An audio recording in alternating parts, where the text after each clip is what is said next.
Hello, my name is Caroline Lee. I work for ForwardMotion and I'm a bike mechanic, and today I'm going to be showing you how to replace your gear cable on your bike, on your rear gear, and also how to index your gears. So let's get started. So the items that you're going to need for this are placed out here for you. So you're going to be needing a 9mm spanner. You're going to be needing, on some bikes, you'll be needing a 5mm hex head spanner. You're going to be needing a new gear cable to replace your old one. You're also going to be needing a cable end. You're definitely going to be needing a screwdriver. You're going to be needing some cable cutters. I've got a pick here, but you can use anything with a pointed end, a toothpick, so anything with a pick end is going to be fine. You're needing some GT85 or other lubricating water displacer. And lastly, but by no means least, you're going to be needing some paper towel. Some people won't have cable cutters and they'll just have pliers with a sharp bit on the end. So the trick is, if you've only got those and haven't got cable cutters, is you can test them out first. So leave all of your cables intact, but you will usually have a tiny bit at the end here, and you can try just cutting this end bit, and you're looking for a lovely clean cut. If you haven't got a clean cut, then it's worth taking it to a bike mechanic or borrowing a friend's cutters, because yeah, if you've got a crimpled end, then it's not really going to work very well. Okay, so now what I'm going to do is I'm going to disconnect this cable here using my 9mm spanner, taking that on there, undoing it, and the cable is now released. We can check that to make sure that they pull through all of the cables like so.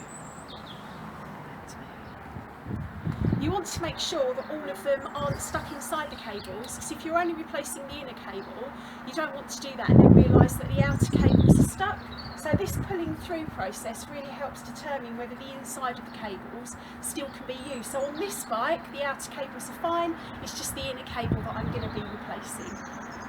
What I'm going to do is take the housing off of the gear compartment at the front of the bike. So you'll see from this bike here that I've got two really small screws, which I'm going to be taking off.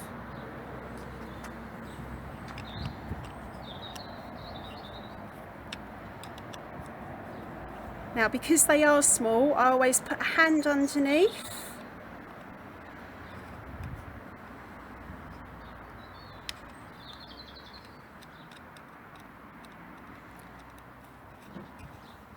So if you drop them, they're really hard to find. And then repeat the process with the other screw. Once they're both removed, going to keep them in a really safe place because I don't want them to be lost. So either put yourself down a white piece of the tissue or on a white cloth, somewhere that you can see all the bits that you've taken off.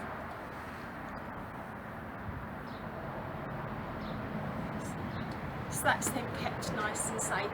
The next job is on the inside of here. You're now going to see the outside of that cable that you used. So by pulling it back and pushing it forward like so, you can now see that, and this is where we're now going to use either a toothpick or the pick that I've got to hook that outside. So here's my pick, going to hook that cable out, and I should be able to pull it all the way through.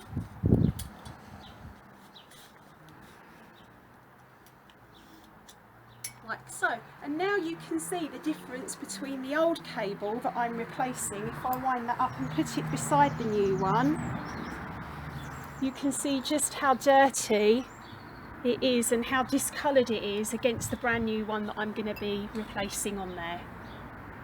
Okay, so at this point what I like to do is to check that I have actually got all of my rear gears there and that my rear mech hanger is aligned as it should be. So with no cable in there, it should now happily sit on your highest gear, and when you push the rear mech with your finger, it should happily go onto your lowest gear.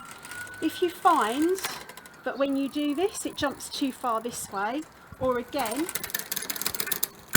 when you push it up like that it doesn't then sit happily on those gears.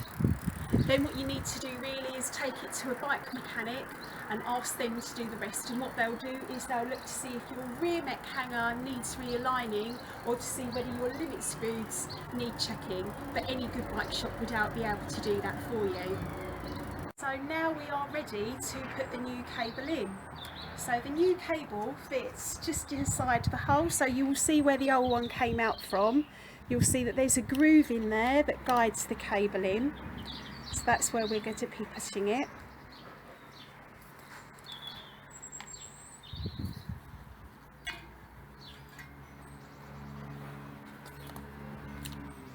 Okay, take the end,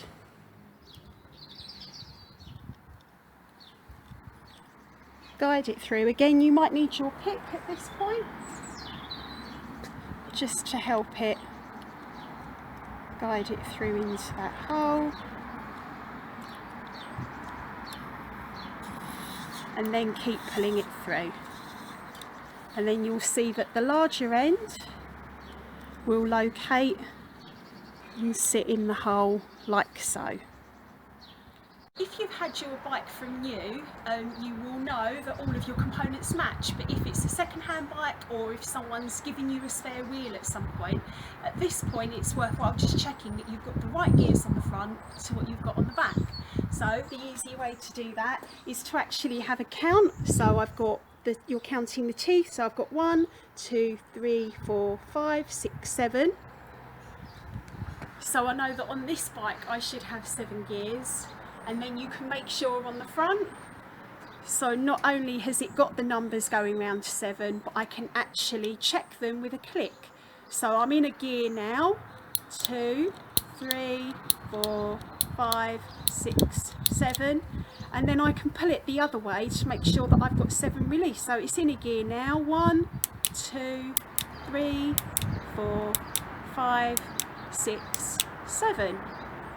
If after checking your gears they don't match up, what you can do is take it to any good bike shop and they'll recommend either selling you a new cassette for the rear or replacing the gears at the front here. So yeah, any good bike shop will be able to sort that out for you. But if they do match, the next job we've got to do is clean up this cable here. So the new cable, although it's brand new, it has got a protective layer around it. Usually they're sold in a back box with lots of them together, and the protective layer stops them from rusting with moisture together. So what we're going to do is take that layer off. So we're going to use some new cloth and GT85 or any water and oil displacer, and then clean it. But as we clean it, we're going to loop it into our hands so that it doesn't touch anything.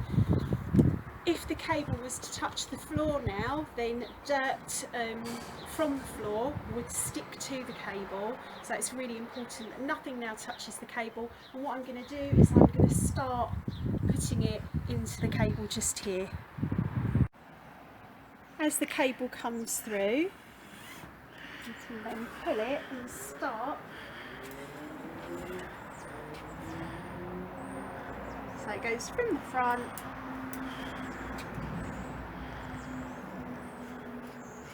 through any cabling that you have on your bike.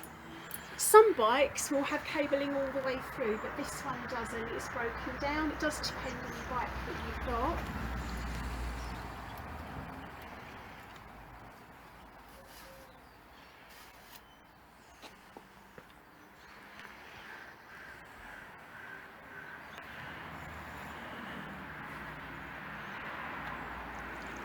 There we go, and you can check it from the front now. So like we checked before with the gears, you can put pressure on it with your hand, pulling it through, and you'll feel your hand moving through as the cable moves up and down. So once the cable is all the way through, the next thing we want to do is look at our barrel adjuster. So most rear mechs will have a barrel adjuster at the back. And what that barrel adjuster does is it adjusts the tension on the cable. So we want to go clockwise with our barrel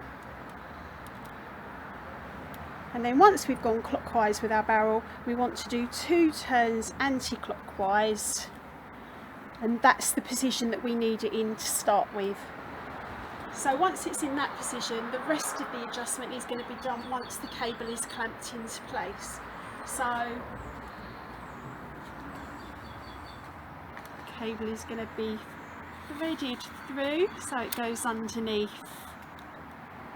to hold it in place, and then holding the remainder firmly with your thumb, you're then going to use your 9mm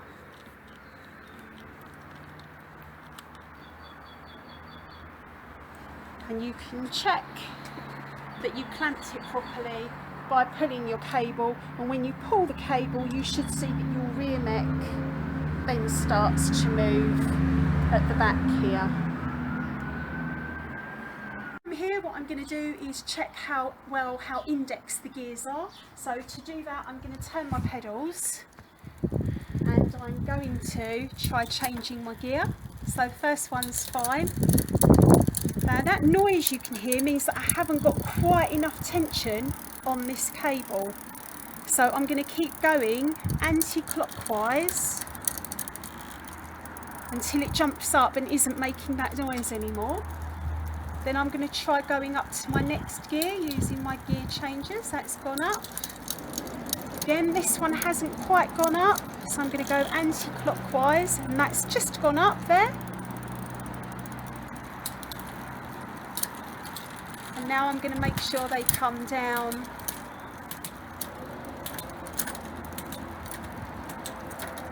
There.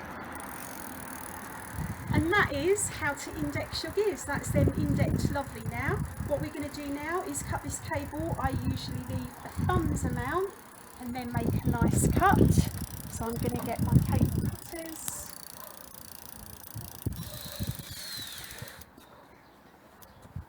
So pop your thumb in, a thumb's amount, cut it there, and then the cable clamp. That in place and then squeeze.